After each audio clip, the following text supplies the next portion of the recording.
In 1911, the United States government looked at one man's business empire and said, "This is too much power for one person to hold." They broke his company into 34 pieces. Those 34 pieces, over the next decade, collectively became worth more than the original company ever was. John D. Rockefeller got richer after the government tried to stop him. That is not a metaphor. That is not irony for effect. That literally happened. And it tells you almost everything you need to know about how the first billionaire in human history actually built his wealth, and why the rules that were supposed to contain it just didn't. We talk about billionaires constantly now. There are over 2,700 of them on Earth as of this year. The word has lost its weight. It sounds like a big number, but it has become almost boring. It wasn't always boring. When Rockefeller crossed the billion-dollar threshold in 1916, the entire United States federal budget was roughly $700 million. One man had more money than the American government spent in a year. Adjusted to today, his peak net worth sits somewhere between $400 and $650 billion, depending on how you run the math. That puts him above Elon Musk, above Jeff Bezos, above every living person on the planet. He is, by almost every serious economic estimate, the wealthiest private individual in recorded history. So how did a son of a con artist from rural New York end up there? John D. Rockefeller was born in 1839. His father, William, was a traveling salesman who occasionally posed as a doctor and sold fake cancer cures. He was also, by most accounts, charming, absent, and completely unreliable. His mother was the opposite. Devout, disciplined, she kept meticulous records of every penny. John inherited her ledger books and her religion, and his father's ruthless instinct for a deal.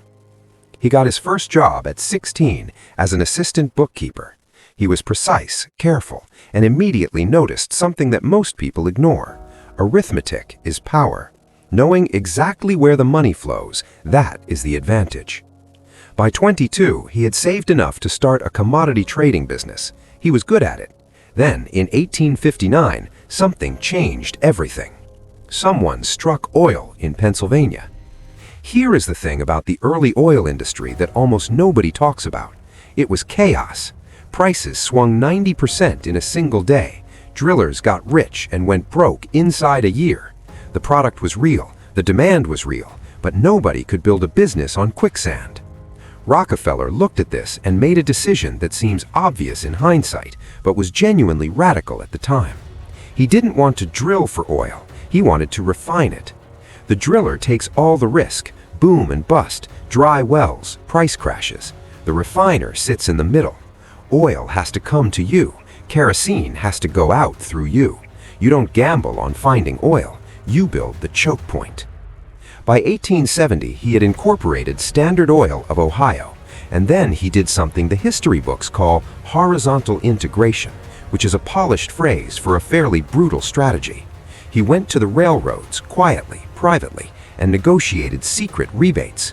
Standard Oil shipped so much volume that the railroads gave Standard Oil lower rates than its competitors, not slightly lower, sometimes half the price. Then he went to his competitors and said, "I am cheaper than you. I will always be cheaper than you. You can sell to me now at a fair price, or I will drive you out of business and buy the wreckage for nothing." Most of them sold. By 1880, Standard Oil controlled roughly 90% of the oil refining capacity in the United States. One company, 9 out of 10 barrels. Here is where it gets strange. Rockefeller did not build a monopoly by being a criminal exactly. He built it by being more systematic than anyone else was willing to be. He obsessed over efficiency in a way that bordered on pathological. He once sent a memo to his plant managers asking why a particular canister was sealed with 40 drops of solder rather than 39. They tested it. 39 drops worked fine. He saved fractions of a cent per unit.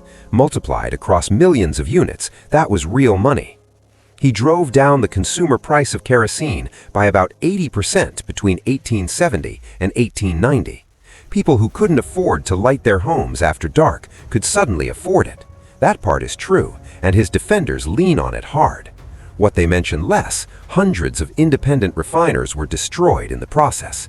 Entire regional industries collapsed.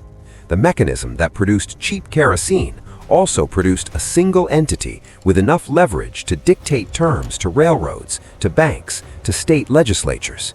The efficiency was real. The collateral damage was real. Both things are true at the same time.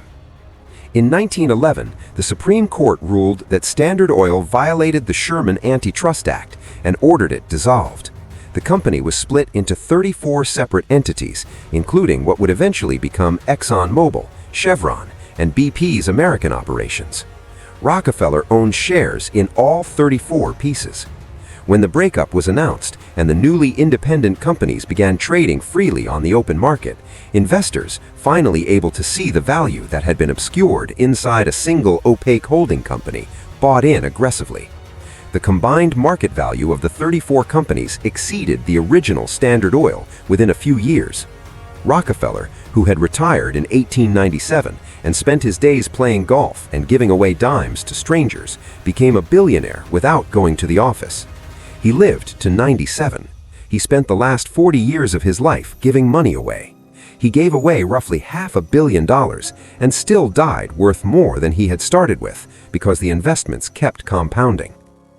What Rockefeller understood, and what the people trying to contain him kept underestimating, is that wealth at a certain scale stops behaving like money and starts behaving like infrastructure.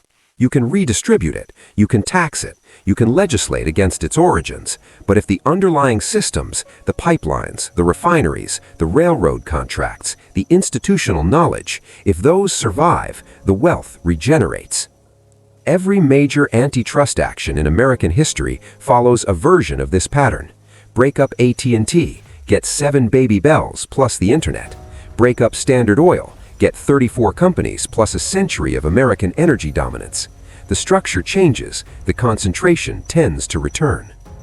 Rockefeller died in 1937, a month shy of his 98th birthday, outliving almost everyone who ever competed with him, regulated him, or wrote angry editorials about him. He had given away over $500 million by then to universities, medical research, public health, infrastructure. Some of those institutions are still operating today. The question historians still argue about is whether any of that generosity changes what came before it, whether a system that produced the most efficient distribution of energy in the 19th century and crushed hundreds of smaller competitors to do it, whether that system was, on balance, good or bad. Rockefeller himself never seemed to lose sleep over it. He reportedly believed with complete sincerity that God had given him the ability to make money and that God expected him to make as much of it as possible. Maybe that's the most unsettling part of the whole story. Not that he was cruel, not that he was a criminal, but that he was completely, genuinely convinced he was doing the right thing.